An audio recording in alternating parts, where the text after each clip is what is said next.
नमस्कार, सेंट्रल गोंडवाना खबर में आपका स्वागत है। मैं हूँ राघवेंद्र।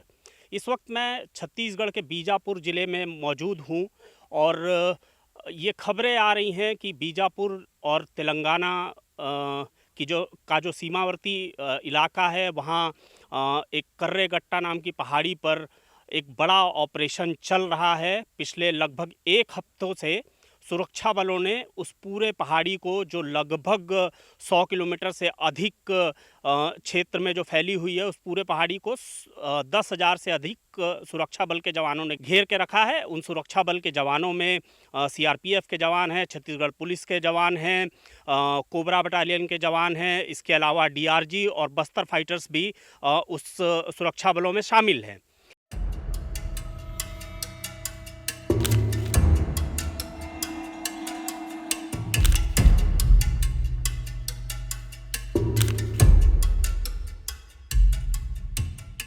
वैसे तो आप सबको मालूम है, देश को मालूम है कि 15 महीने से जब से हम लोग सरकार में आए हैं, नक्सलवाद के साथ हमारे जवान मजबूती के साथ लड़ रहे हैं। और अभी भी तेलंगाना और छत्तीसगढ़ के बॉर्डर में एक पहाड़ी पर ऑपरेशन चल रहा है और 44 डिग्री गर्मी में भी हमारे जवान वहाँ पर मोर्चा संभाले हुए हैं और बहुत बड़ा ऑपरेशन चल रहा है।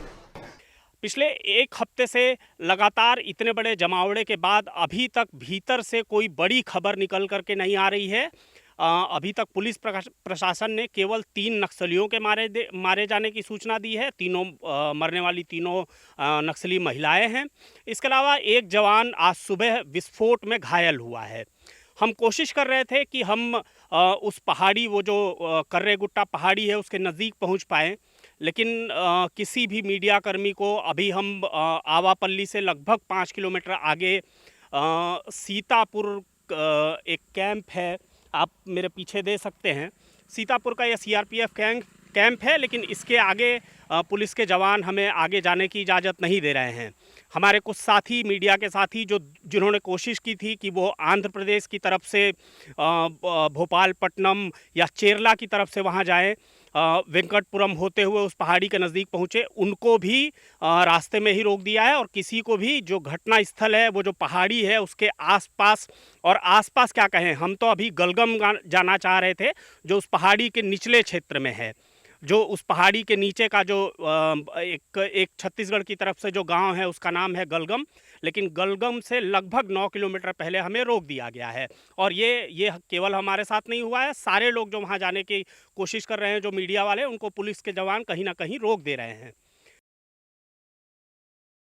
दूसरी चीज़ ये है कि अभी लगभग 2 घंटे पहले जब हम बीजापुर ज़िला मुख्यालय पहुंचे थे और हम चाय पीने के लिए सरकारी जो वहाँ का गेस्ट हाउस है, वहाँ रुके थे, तो हमने देखा कि 1 घंटे के भीतर कम से कम हेलीकॉप्टर ने वहाँ से 4 या 5 बार उड़ान भरी। तो बताया जा रहा है कि इस अभियान में सेना का हेलीकॉप्टर भी शामिल है और वो बेसिकली अभी जो जवान इतनी बड़ी संख्या में जो वहाँ मौजूद हैं, उनको अगर कोई मेडिकल इमरजेंसी आ रही है, बताया ये भी जा रहा है कि लगभग गर्मी इतनी ज़्यादा है कि 30 से 40 जवान लू की चपेट में आ गए हैं और उनको जो है आंध्र प्रदेश के भद्राचलम और वेंकटापुरम के अस्पतालों में एडमिट कराया गया है। तो वो हॉस्पिटल इस तरह के जो जवान बीमार हो जा रहे हैं या जो घायल हो रहे हैं, उनको लिफ्ट करने का काम आ रहा है।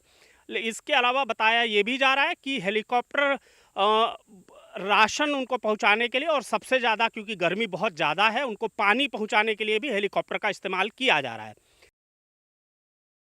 बताया ये भी जा रहा है, हालांकि कोई भी अधिकारी इस पूरे मामले पर, 1 हफ्ते से ऑपरेशन चल रहा है, लेकिन कोई भी अधिकारी इस पूरे मामले पर कुछ भी बोलने के लिए तैयार नहीं है। इसलिए आधिकारिक तौर पर किसी भी चीज़ की पुष्टि नहीं की जा सकती, लेकिन ये ज़रूर बताया जा रहा है कि उस पहाड़ी के ऊपर संख्या बता पाना बहुत मुश्किल है। कुछ लोगों का दावा है कि वहाँ 3,000 नक्सली हैं, कुछ लोगों का दावा है कि वहाँ 2,000 नक्सली हो सकते हैं। लेकिन ये एक सामान्य जो जानकारी है, जो लोग यहाँ के लोगों से बातचीत करने पे पता चलती है, वो इस बात की संभावना है कि वहाँ हिड़मा, देवा और दामोदर जैसे बड़े नक्सली लगभग अपने 300 से 400, 500 साथियों के साथ मौजूद हो सकते हैं। तो घेरेबंदी बहुत ज़बरदस्त है।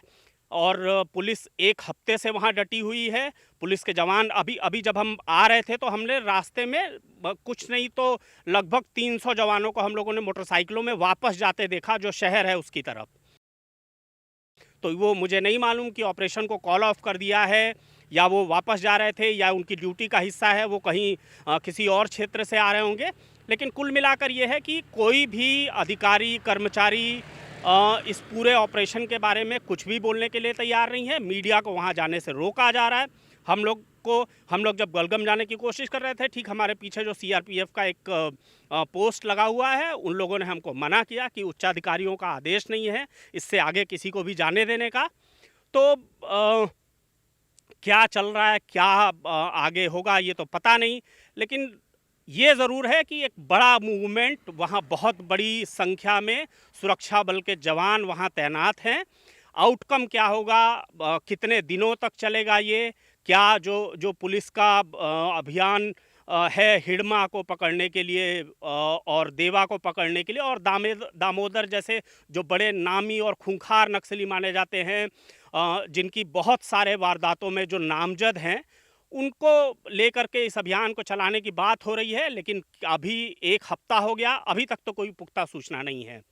तो हम कोशिश करेंगे कि हम अभी इस इलाके में मौजूद हैं और रहेंगे, और हम कोशिश करेंगे कि जैसे जैसी कोई पुख्ता जानकारी मिलेगी हम आपको उससे अवगत कराएंगे।